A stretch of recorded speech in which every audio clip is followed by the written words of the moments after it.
ಯಾವ ರೀತಿಯಾಗಿ ಸ್ಟ್ರಾಂಗ್ ರೂಮ್ಗಳಲ್ಲಿ ಸಿದ್ಧತೆಗಳಾಗ್ತಾ ಇದೆ ಅಂತ ಹೇಳಿ ಸಾಕಷ್ಟು ಕುತೂಹಲಕ್ಕೆ ಕಾರಣವಾಗ್ತಾ ಇದೆ.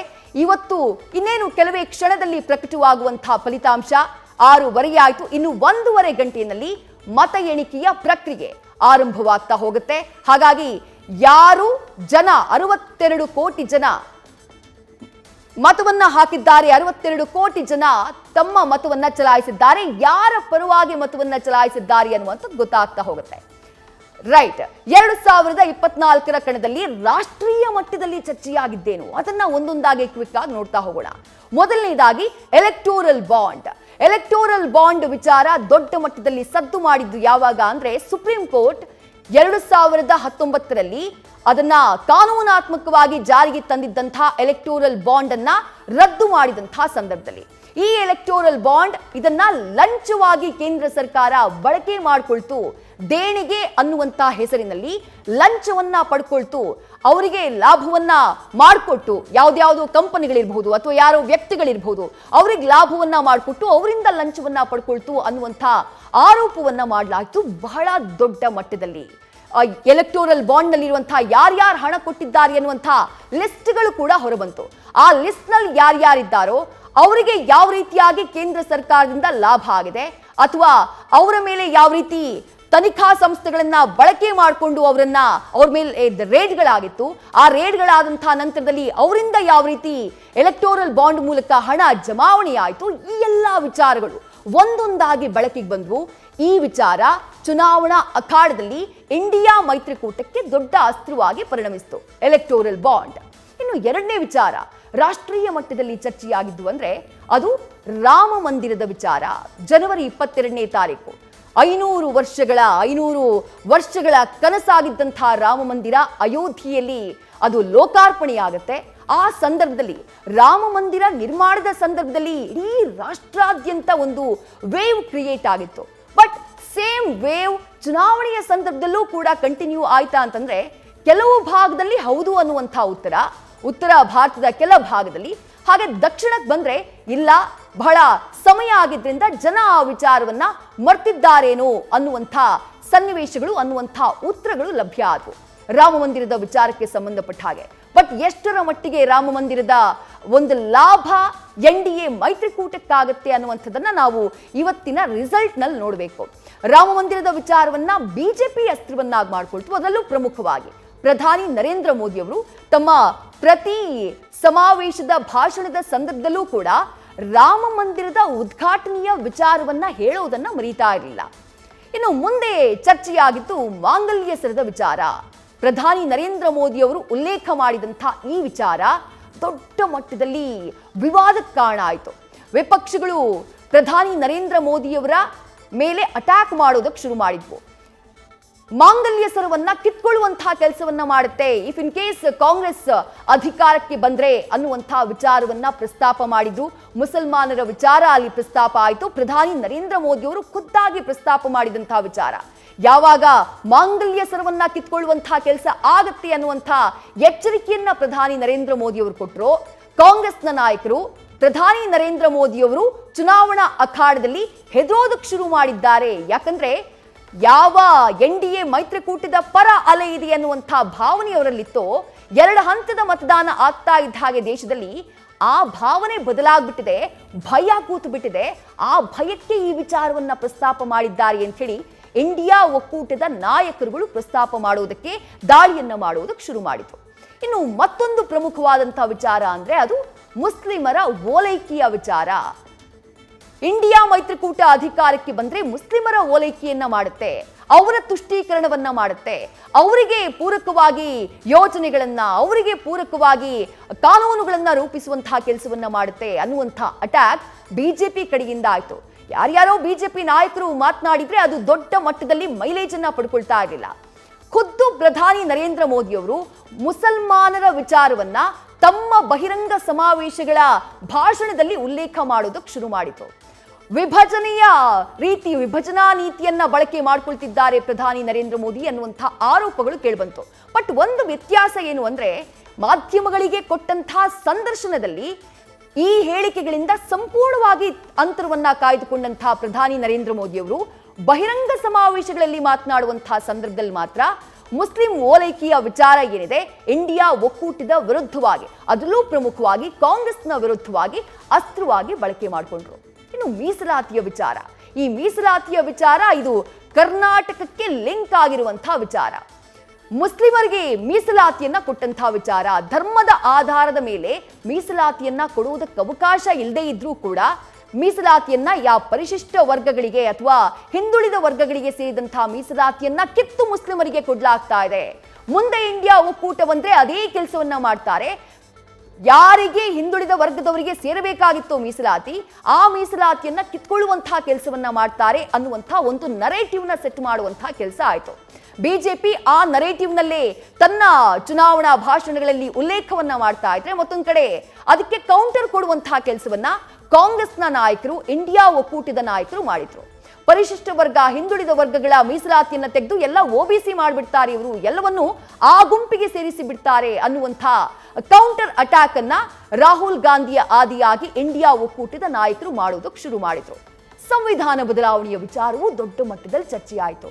ಹೇಗೆ ಅಂತಂದ್ರೆ, ಆರಂಭ ಆಗಿದ್ದು ಕರ್ನಾಟಕದ ಅನಂತ್ ಕುಮಾರ್ ಹೆಗಡೆ ಅವರ ಒಂದು ಮಾತಿನಿಂದ. 400ಕ್ಕೂ ಹೆಚ್ಚು ಸೀಟ್ಗಳನ್ನ ಕೇಂದ್ರದಲ್ಲಿ ನರೇಂದ್ರ ಮೋದಿಯವರಿಗೆ ಕೊಟ್ರೆ, ಬಿಜೆಪಿಗೆ ಕೊಟ್ರೆ ಸಂವಿಧಾನ ಬದಲಾವಣೆ ಮಾಡುವುದಕ್ಕೆ ಅವಕಾಶ ಇದೆ ಅನ್ನುವಂಥ ಮಾತನ್ನ ಅವ್ರು ಹೇಳ್ಬಿಡ್ತಾರೆ. ಚುನಾವಣಾ ಘೋಷಣೆಗೂ ಕೆಲವೇ ದಿನಗಳ ಮುಂಚೆ ಅದನ್ನೇ ಅಸ್ತ್ರವನ್ನಾಗಿ ಮಾಡಿಕೊಳ್ಳುತ್ತೆ ಕಾಂಗ್ರೆಸ್. ಇಫ್ ಇನ್ ಕೇಸ್ 400ಕ್ಕಿಂತ ಹೆಚ್ಚು ಸೀಟನ್ನ ಇವರು ಗೆದ್ರೆ ಖಂಡಿತವಾಗಿಯೂ ಸಂವಿಧಾನದ ಬದಲಾವಣೆಯನ್ನ ಮಾಡ್ತಾರೆ ಅನ್ನುವಂಥ ವಿಚಾರವನ್ನ ಪ್ರತಿ ಚುನಾವಣಾ ಭಾಷಣದ ಸಂದರ್ಭದಲ್ಲೂ ಕೂಡ ಕಾಂಗ್ರೆಸ್ನ ನಾಯಕರು ಪ್ರಸ್ತಾಪವನ್ನ ಮಾಡುವುದಕ್ಕೆ ಶುರು ಮಾಡ್ತಾರೆ. ಇದರ ಆತಂಕ ಹೆಚ್ಚಿನ ಪ್ರಮಾಣದಲ್ಲಿ ಆಗಿದ್ದು ಯಾರಿಗೆ ಅಂತಂದ್ರೆ, ಯಾರು ಮೀಸಲಾತಿಯನ್ನ ಪಡಿತಾ ಇದ್ದಾರೋ ಆ ವರ್ಗವನ್ನ ಟಾರ್ಗೆಟ್ ಆಗಿಟ್ಕೊಂಡು ಈ ವಿಚಾರವಾಗಿ ಪ್ರಸ್ತಾಪವನ್ನ ಮಾಡುತ್ತೆ ಕಾಂಗ್ರೆಸ್. ಬಟ್ ಇದಕ್ಕೆ ಕೌಂಟರ್ ಅನ್ನ ಕೊಡುವಂತಹ ಕೆಲಸವನ್ನ ಖುದ್ದು ಪ್ರಧಾನಿ ನರೇಂದ್ರ ಮೋದಿ ಅವರು ಮಾಡಿದ್ರು. ಆಮೇಲೆ ಅವರು ಕೊಟ್ಟಂತಹ ಪ್ರತಿ ಸಂದರ್ಶನದಲ್ಲೂ ಕೂಡ ಸಂವಿಧಾನ ಬದಲಾವಣೆ ಮಾಡುವಂತಹ ಯಾವುದೇ ಆಲೋಚನೆ ಇಲ್ಲ ಅನ್ನುವಂಥದ್ದನ್ನ ಪದೇ ಪದೇ ಸ್ಪಷ್ಟನೆಯನ್ನ ಕೊಡುವಂತಹ ಕೆಲಸವನ್ನ ಮಾಡಿದ್ರು. ಜೊತೆಗೆ ಬಿಜೆಪಿಯ ನಾಯಕರು ಈ ಹಿಂದೆ ಎಷ್ಟು ಬಾರಿ ಕಾಂಗ್ರೆಸ್ ಭಾರತದ ಸಂವಿಧಾನಕ್ಕೆ ತಿದ್ದುಪಡಿಯನ್ನ ಮಾಡಿದೆ, ಆ ವಿಚಾರ, ಆ ಅಂಕಿ ಅಂಶಗಳನ್ನ ಇಟ್ಕೊಂಡು ಇಂಡಿಯಾ ಒಕ್ಕೂಟದ ವಿರುದ್ಧ, ಕಾಂಗ್ರೆಸ್ನ ವಿರುದ್ಧ ವಾಗ್ದಾಳಿಯನ್ನ ಮಾಡಿದ್ರು. ಮತ್ತೊಂದು ಪ್ರಮುಖವಾದಂತಹ ವಿಚಾರ ಬೇರೋಜ್ಗಾರ್, ನಿರುದ್ಯೋಗ. ವರ್ಷಕ್ಕೆ 2 ಕೋಟಿ ಉದ್ಯೋಗವನ್ನ ಸೃಷ್ಟಿ ಮಾಡ್ತೀವಿ ಅಂತ ಹೇಳಿ ತನ್ನ ಪ್ರಣಾಳಿಕೆಯಲ್ಲಿ ಘೋಷಣೆ ಮಾಡಿತ್ತು ಬಿಜೆಪಿ, ಎನ್ಡಿಎ ಸರ್ಕಾರ. ಹಾಗಾಗಿದೆಯಾ? ಆಗಿಲ್ಲ. ಕಳೆದ 10 ವರ್ಷಗಳಲ್ಲಿ 7 ಕೋಟಿಯಷ್ಟು ಉದ್ಯೋಗವನ್ನ ಸೃಷ್ಟಿ ಮಾಡಿದ್ದಾರೆ. ಕೊಟ್ಟ ಮಾತಿನಂತೆ ನಡ್ಕೊಂಡಿಲ್ಲ. ಇಡೀ ದೇಶದಲ್ಲಿ ನಿರುದ್ಯೋಗದ ಪ್ರಮಾಣ ಹೆಚ್ಚಾಗ್ತಾ ಇದೆ, ಯುವಕರಿಗೆ ಉದ್ಯೋಗ ಸಿಗ್ತಾ ಇಲ್ಲ. ನಮ್ಮ ಸರ್ಕಾರ ಬಂದಿದೆಯಾದಲ್ಲಿ ಪೆಹಲೆ ನೌಕರಿ ಪಕ್ಕಿ ಅನ್ನುವಂಥ ಗ್ಯಾರಂಟಿನ ನಾವು ಕೊಡ್ತೀವಿ, ಯುವಕರಿಗೆ ಉದ್ಯೋಗದ ಗ್ಯಾರಂಟಿಯನ್ನ ಕೊಡ್ತೀವಿ ಅನ್ನುವಂಥ ಘೋಷಣೆಯನ್ನ ಮಾಡ್ತು ಇಂಡಿಯಾ ಒಕ್ಕೂಟ.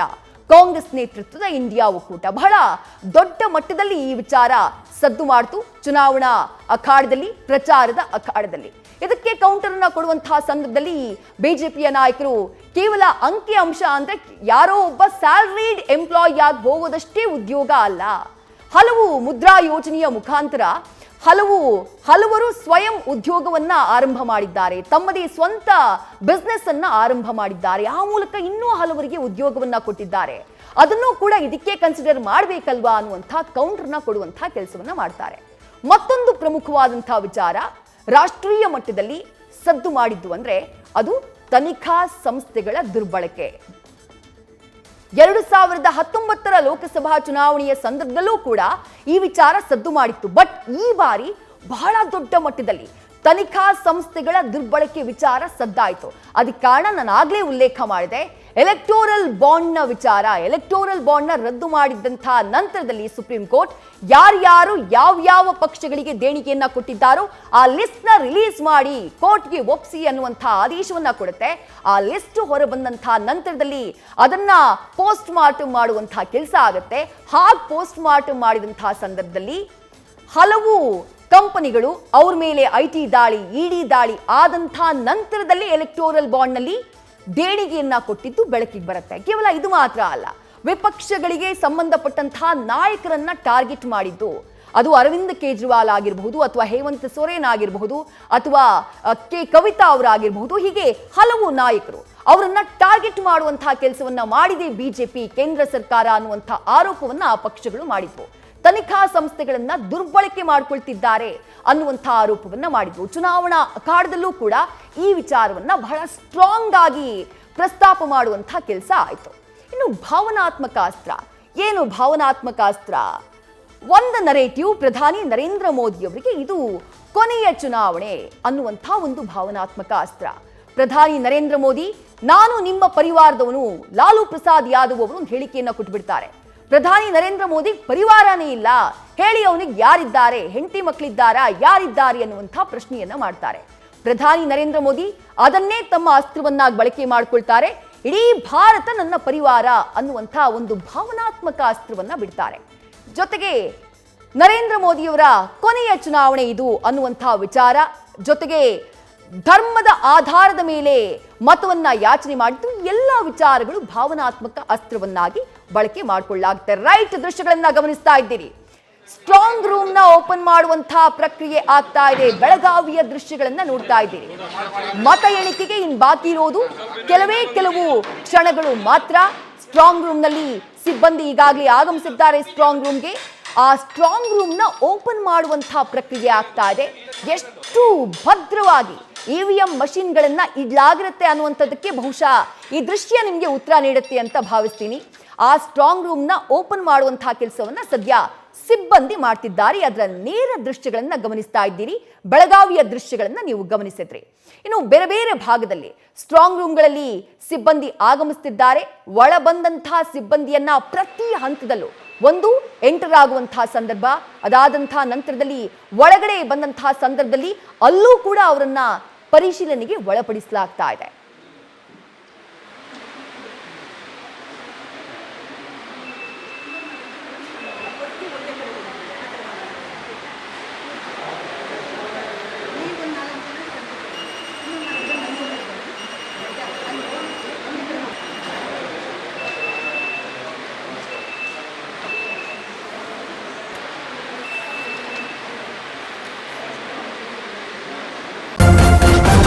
ನ್ಯೂಸ್ ಫಸ್ಟ್, ನಿರ್ಭೀತಿಯಿಂದ ನಿಮ್ಮ ಪರವಾಗಿ.